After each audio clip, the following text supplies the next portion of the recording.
Tere, kallid sõbrad! Ma olen käinud koolis juba 14,5 aastat ja tunnen, et vähemalt mina olen õppinud õppima. Kuna ma näen, kuidas kõik lihtsalt vaevlevad selle kallal nii meeletult, siis ma tahan seda protsessi teie jaoks natukene kiirendada. Ma räägin täna ühest väga konkreetsest tehnikast, kuidas asju paremini meelde jätta. Näiteks, kui sul on vaja õppida hunnik maita definitsioone, majandusteooriaid, lihtsalt mingid fakte, mingid isikute nimesid, mingeid aastaarvusid, mida iganes. Teadlased on uurinud ja leidnud, et enamik inimesi kasutab õppimiseks peamiselt järgmist meetodit. Nad lihtsalt loevad teksti läbi ja loodavad, et see jääb neile meelde. Tegemist on lihtsalt kõige ebaefektiivsema meetodiga. On näidatud, et üks kõige paremaid õppimise viise on enesetestimine. See käib näiteks nii, lihtsalt loed teksti läbi, paned selle kinni ja üritad meenutada, mis seal kirjas oli.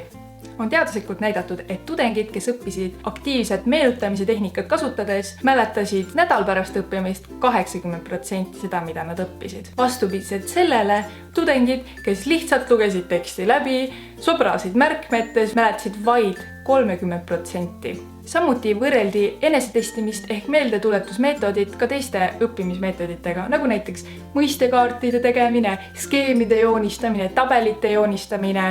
Tulemuseks oli ikka see, et enesetestijad ja nende teiste meetodite kasutajad kulutasid õppimiseks täpselt sama palju aega. Aga enesetestijatel olid 50% paremad tulemused. Õppimise aitab muuta veelgi efektiivsemaks see, kui jaotud õppimise lihtsalt pikema perioodi peale. Tudengid, kes õppisid 6 aja vältel, vähendasid oma õppimisel kuluvat aega 30% võrreldes nendega, kes õppisid ainult 1 nädal.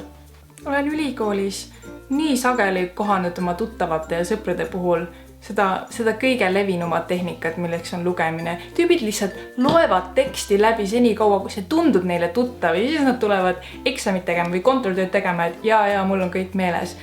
Aga nagu, kui sa ei suuda oma sõnadega asja konkreetselt meenutada, siis ilmselgelt sul ei ole asjad selged. Siis on kõik imestanud, mingi Karin jälle kõike teab. Vaat kui mina õpin, siis oskan ma tavaliselt ka öelda, mis fondiga see oli, mis suuruses, unustamata ühtegi kaldkirja, koma, punkti. Jah, ma räägin sellistest definitsioonidest. Võib-olla on teil varasemalt jäänud mulje, et tubli õpilane käib lihtsalt kogu aeg loengutes, loeb alati kogu materjali läbi, soovitatavalt nii enne kui pärast loengut. Teeb märkmeid, kirjutab kõik üles, on alati kõik ka graafikus. Aga see on lihtsalt nonsense. Tark õpilane kasutab oma aega targasti. Aga kuidas siis kõige paremini ennast testida? Ma räägin teile oma salarelvast. Selle nimeks on Anki. Anki abil saad sa teha pöördkaarte. Ja muidugi sa saad teha pöördkaarte ka käsitsi, aga miks Anki on nii imeline on see, et Anki näitab sulle iga kaarti, mis sa õpid täpselt õigel ajal. Just siis, kui sul hakkab mõte meelest ära minema, aga nagu veel jõuab, täpselt siis. Ehk kui sa teed väga head Anki-kaardid, siis sa ei pane isegi tähele, et sa pingutad. Olen muidugi, mis ainet sa õpid. Muidugi, kui sa pead õppima maita definitsioonis, sa ikkagi tunned, et sa pingutad. Ma olin Ankist küll tükk aega kuulnud ja ma tunnen, et paljud mu sõbrad samuti. Aga neil millegipärast ei ole motivatsiooni lihtsalt võtta Anki kätte ja hakata seda kasutama. Ma räägin teile lihtsalt kiirelt oma loo, kuidas ma õppisin seda raskel viisil. Mul oli üks aine, kus ma lihtsalt ei saanud terve semester nagu mitte millestki aru. Lihtsalt nagu ma lugesin mingi 4 õpikut läbi, ma tegin mingi hunniku käsikirjas konspekti, ma olin lihtsalt nagu meeleheitel, ma lihtsalt nagu, ma ei saanud mitte millestki aru, et ma olin nagu, ma kaartsin räige, et ma kukun selle aine läbi. Aga siis sessi ajal enne eksamit mingisugune 2 päeva, ma olin lihtsalt nagu okei, nüüd tuleb asi käsile võtta, et nagu lihtsalt ei oska. Ja siis ma hakkasin, et kurat, äkki mingi Anki oli, et tüübid kasutavad, äkki peaks proovima. Ja siis ma võtsin ja tegin 200 Anki-kaarti, 200 pöördkaarti ja õppisin need pähe mingi 2 päevaga ja sain eksamil kõige parema tulemuse. Ja kokkuvõttes sain aine B. Aga jah, kujutage ette, et te olete terve semestri segaduses ja siis tuleb 2 päeva ja te olete nagu mingi go time, mingi tean kõike. Ja pärast seda olen ma Ankit lihtsalt nagu jõhkralt ära kasutanud. Ma olen õppinud nagu kõike sellega. Ma lihtsalt näitan teile, kui lihtne see on. Teeme siis Anki lahti, paneme see jura kinni ja loome uue teki. Paneme sellele midagi nimeks. Nii korras. Valime selle teki. Ja hakkame kaarte lisama. Siia saab siis kirjutada, mis on kaardil ühe pool ja mis on kaardil teisel pool, ehk siis mis on vastus. Mis su nimi on? Seda ma päris ei tea. Lisame. hästi lihtne on teha ka kaarte niimoodi lihtsalt copy-paste imisega või veel saab kasutada screenshot imist. Macil siis on Ctrl+Shift+4. Windowsil on selleks Snippet tool, kes veel ei teadnud.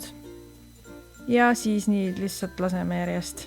Et siin tegin ühe hea kaardi ja siis see on näidis ühest hästi halvast kaardist. Ehk siis siuke hästi suur üleni kirju juttu täis. Hea kaart on siuke lühike konkreetne, eelistatavalt üks lause. Siit saab siis sulgeda ja hakkamegi õppima. Study now, nii mis su nimi on, okei, nüüd seda eriti veel ei oska, 1 minut, ehk siis näitab kaarti suht kohe uuesti. Vaat seda järgmist juba teame nii hästi, et näeme 4 päeva pärast uuesti. Ja siis järjest niimoodi saadki õppida. Igal sammul saad siis valida, kui hästi kaart parasjagu meeles oli. Kui sa oled eriti tubli, siis sinu kooliaeg näeb välja umbes nii. Suht normaalne esimene loeng oli. Teeme siis kohe ankikaardid ka ära.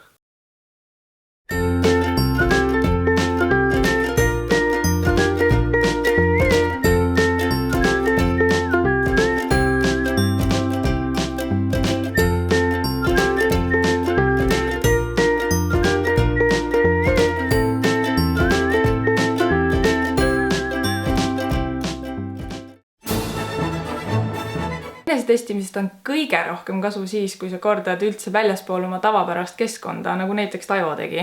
Ma ei tea, mulle lööb küll vahepeal laiskus sisse, nagu üldse ei viitsi või sul on lihtsalt täiesti ükskõik. Ja mida aeg edasi, seda rohkem.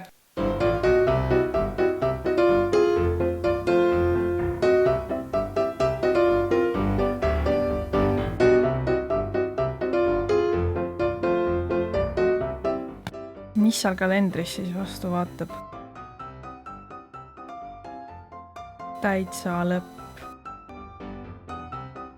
Nii, ülejärgmisel nädalal on 1, 2, 3, 4, 5, 6, 7, 8 suurt asja.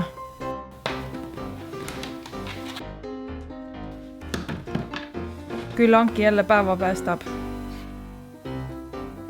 Okei, lihtsalt lohistame kõik kokku. Halvad kaardid töötavad ka. Nüüd homne värk ju ka. Mul ei ole aega enam punnitada siin mitu päeva õppida. Custom study. Gram mode, hakkame tuupima.